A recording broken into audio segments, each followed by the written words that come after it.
आतंकवादियों के हाथों में सीरिया। बशर अल असद ने कहा लड़ना चाहता था, लेकिन सीरिया के अपदस्थ राष्ट्रपति बशर अल असद का देश छोड़कर जाने के बाद पहला बयान सामने आया है।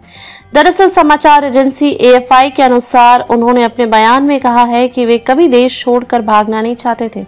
उन्होंने ये कदम मजबूरी में उठाया है। उन्होंने कहा कि वे आतंकवादियों से लड़ना चाहते थे, लेकिन देश अब आतंकवादियों के हाथों में है। सीरिया के अपदस्थ राष्ट्रपति बशर अल असद ने कहा है कि उनका देश छोड़ने का इरादा नहीं था, लेकिन 8 दिसंबर को रूसी वायुसेना अड्डे पर ड्रोन हमले के बाद ऐसी स्थितियां बनी कि उन्हें रूस के लिए रवाना होना पड़ा। दमिश्क पर इस्लामिक संगठन के कब्जे और असद के सीरिया छोड़ने के बाद 8 दिसंबर की स्थितियों पर पहली बार उनका बयान आया है। रूस में शरण लिए असद ने फेसबुक पोस्ट में कहा कि वह 7 दिसंबर की रात तटवर्ती लाताकिया प्रांत में स्थित रूसी वायुसेना अड्डे पर लड़ाई की योजना बनाने के लिए गए थे, लेकिन उसी समय रूसी अड्डे पर कई ड्रोन से हमला हो गया। इसी के बाद उन्हें देश छोड़ने की सलाह दी गई और वह वहीं से मॉस्को के लिए रवाना हो गए। असद ने उन चर्चाओं को खारिज किया है जिनमें कहा गया कि उन्होंने योजनाबद्ध तरीके से सीरिया छोड़ा था। उन्होंने कहा उनकी पद छोड़ने या किसी देश में शरण लेने या किसी को ऐसा प्रस्ताव भेजने की कोई योजना नहीं थी। वह आतंकियों के खिलाफ लड़ाई लड़ना चाहते थे, लेकिन अचानक स्थितियां बदल गई और उन्हें देश छोड़ना पड़ा। सीरिया पर विद्रोहियों का कब्जा।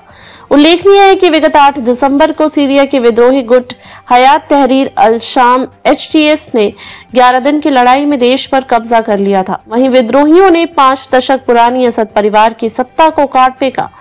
खुद राष्ट्रपति बशर अल असद देश छोड़कर चले गए थे। जानकारी दें कि सीरिया में साल 2011 से ही असद और HTS के बीच गृह युद्ध होते आ रहे हैं।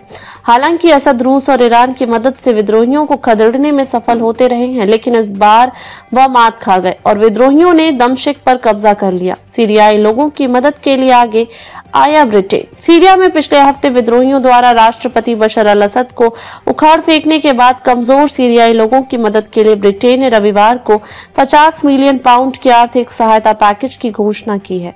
ब्रिटेन के एक बयान में कहा कि 30 मिलियन पाउंड 10 लाख से अधिक लोगों को भोजन, आश्रय, आपातकालीन स्वास्थ्य देखभाल और सबसे कमजोर लोगों की सुरक्षा सहित तत्काल सहायता प्रदान करेगा। संयुक्त राष्ट्र चैनलों के माध्यम से वितरित किए गए पैसों से पानी, अस्पतालों और स्कूलों जैसी आवश्यक सेवाओं के पुनर्वास सहित उभरती जरूरतों की पूर्ति की जाएगी। बयान में कहा गया कि पड़ोसी देशों में सीरियाई लोगों की मदद के लिए 10 मिलियन पाउंड लेबनान में विश्व खाद्य कार्यक्रम को जाएंगे और 10 मिलियन पाउंड WFP और संयुक्त राष्ट्र की शरणार्थी एजेंसी के माध्यम से जॉर्डन को जाएंगे।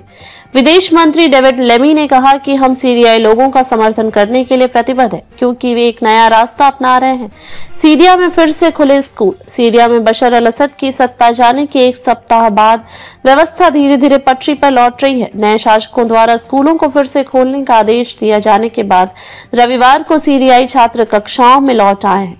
सीरियाई ईसाइयों ने रविवार को प्रार्थना सभाओं में भाग लिया। नए इस्लामी शासकों ने अल्पसंख्यकों के अधिकारों की रक्षा का आश्वासन दिया है।